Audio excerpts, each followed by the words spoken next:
আসসালামু আলাইকুম ওয়া রাহমাতুল্লাহি ওয়া বারাকাতুহু। সবাইকে আমন্ত্রণ জানাচ্ছি মাই টিভির দোয়ার অনুষ্ঠান মোনাজাতে। রমাদান আমাদের কাছে এসেছে বরকত নিয়ে, রহমত নিয়ে, নাজাত নিয়ে। প্রতিদিন আমরা সিয়াম সাধনায় নিজেদেরকে উজ্জীবিত করছি। আমরা হতে যাচ্ছি মুত্তাকি, পরহেজগার এবং আল্লাহ তাআলার একজন প্রিয় বান্দা। শুধুমাত্র রোজা রাখলেই হবে না, এই রমাদানে আমাদেরকে বেশি বেশি দোয়া করতে হবে, তাহাজ্জুদ পড়তে হবে। আল্লাহর হাবিব সাল্লাল্লাহু আলাইহি ওয়া আলিহি ওয়াসাল্লাম মদিনাতুত তাইয়্যিবায় গিয়ে 4 দফা কর্মসূচি দিয়েছিলেন নিরাপদে জান্নাতে প্রবেশ করার জন্য। আল্লাহর হাবিব বলেছিলেন, ইয়া আইয়ুহান নাস আফশুস সালাম, হে মানব মণ্ডলী, তোমরা বেশি বেশি সালামের প্রচলন ঘটাও, একে অপরকে সালাম দাও। 2 নম্বর বলেছিলেন ওয়া আত'ইমুত তাআম, তোমরা মানুষকে খাবার খাওয়াও। 3 নম্বরে ওয়াসিলুল আরহাম, আত্মীয়তার সম্পর্ককে মজবুত করে আঁকড়ে ধরো। 4 নম্বরে আল্লাহর হাবিব বলেছিলেন ওয়াসাল্লু বিল্লাইল ওয়ান নাসু নিয়াম, আর মানুষ যখন ঘুমিয়ে যায় নিভৃতে নির্জনে দাঁড়িয়ে দাঁড়িয়ে তাহাজ্জুদের নামাজ পড়ো। এই 4 কাজ যদি তোমরা করতে পারো, তাদখুলুল জান্নাতা বিসালাম, তোমরা নিরাপদে টেনশন মুক্তভাবে আল্লাহর জান্নাতে প্রবেশ করবে। সুবহানাল্লাহ। আসুন আমরা রমাদানের প্রত্যেকটি নফল আমলের সাথে তাহাজ্জুদকেও অ্যাড করে নেই।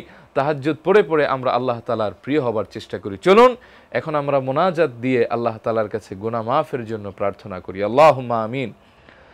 আল্লাহুম্মা ইয়া হান্নানু ইয়া মান্নানু ইয়া জাল জালালি ওয়াল ইকরাম, ইয়া রাব্বি লাকাল হামদু কামা ইয়ানবাগি লিজালালি ওয়াজহিকা ওয়া আযীমি সুলতানিক। রব্বুল আলামিন, সারাদিন রোজা রাখার পরে আপনার গোলামেরা ইফতারের পূর্ব মুহূর্তে আপনার শাহী দরবারে হাত উত্তোলন করেছে। রব্বুল আলামিন, আয় আল্লাহ তাআলা, আপনি আমাদের রোজাকে কবুল করে নিন, আমাদের জীবনের গুনাহগুলি মাফ করে দিন, আমাদের মুর্দেগানদেরকে আপনি মাফ করে দিন, যারা অসুস্থ আছে শেফা দান করেন। আগামী রমজান এবং তারাবিগুলি সঠিকভাবে পালনের তৌফিক দিন। আল্লাহ, রমজান পেয়েছি, আর একটা পাবো কিনা জানি না, আপনি আমাদের জীবনের গুনাহগুলি এই রমজানে মাফ করে জান্নাতীদের খাতায় আমাদের নামগুলি সংযুক্ত করে দিন।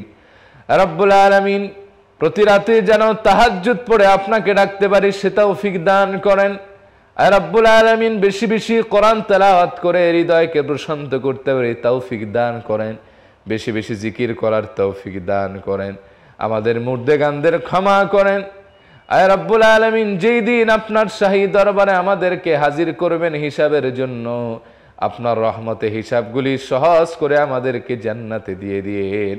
সুবহান রাব্বিকা রাব্বিল ইজ্জাতি আম্মা ইয়াসিফুন ওয়া সালামুন আলাল মুরসালিন ওয়ালহামদুলিল্লাহি রাব্বিল আলামিন বিহুরমাতি লা ইলাহা ইল্লাল্লাহু মুহাম্মাদুর রাসূলুল্লাহ।